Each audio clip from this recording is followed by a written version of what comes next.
আমি জানি আপনারা ক্লান্ত হয়ে গেছেন না? মিথ্যা কথা বইলেন না। হয়তো মানে আবেগের কারণে বলছেন, কিন্তু আমি জানি যে ১২টার পর সাধারণত একটা মাহফিল যখন ১২টার উপর চলে যায়, তখন আর ভিতরে ওরকম ইয়ে থাকে না। এরপরও যেহেতু এসেই পড়েছি, প্রতিদিন তো আর আসতে পারবো না। প্রতিদিন তো আর আপনাদেরকে শোনাতে পারবো না। দোয়াও নিতে পারবো না। আমি গুনাহগার বান্দা।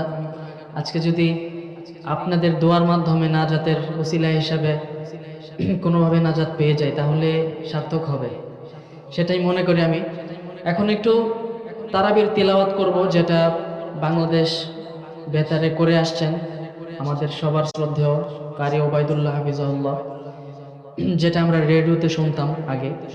সেই স্টাইলে আমি একটু তিলাওয়াত করব, এরপরে আপনারা যেটা বলবেন আমি গজল হোক বা আজান হোক, যেটাই হোক বলে শেষ করে দেব ইনশাল্লাহ।